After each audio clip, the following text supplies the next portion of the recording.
Okay, so now move to this next phase, which is make the judges feel really smart. So I think one thing that I've noticed when being in a lot of these pitch competitions is that many companies focus on sort of showing how smart they are, really showing like all the work that they've done and how technical their solution is and all the research that's gone into it.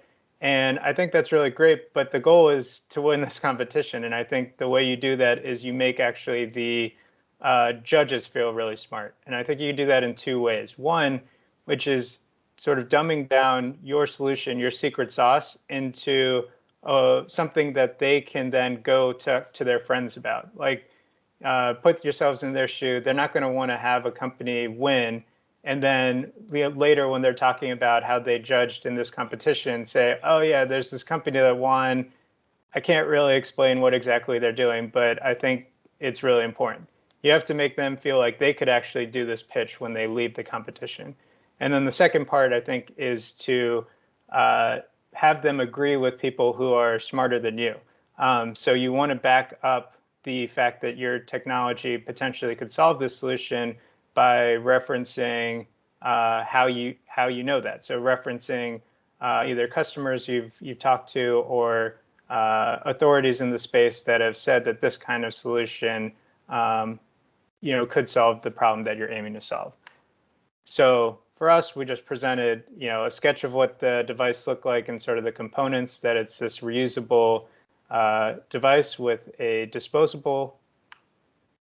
So the crux of our technology was around, we were trying to leverage a byproduct of the malaria parasite, hemozoin, and we'd look for that hemozoin as our analyte.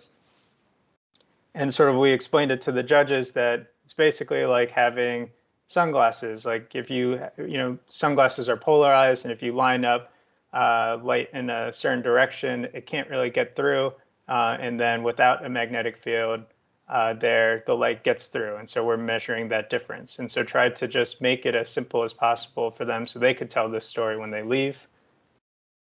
And explain the workflow so they understand how this device works. You get blood, you put it in the cuvette, you place the cuvette into a device, and it's this quantitative source. So they understand both a little bit of the crux of the technology and how the actual device works.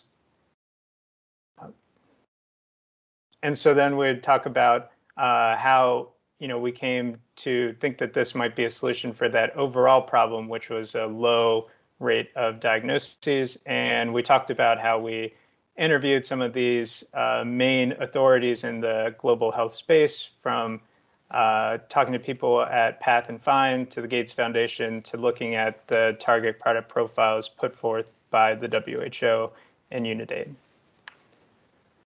We had referenced, the second part to try and make them feel like they're agreeing with smarter people. We talked about peer review articles, including our own, that were around validating this technology.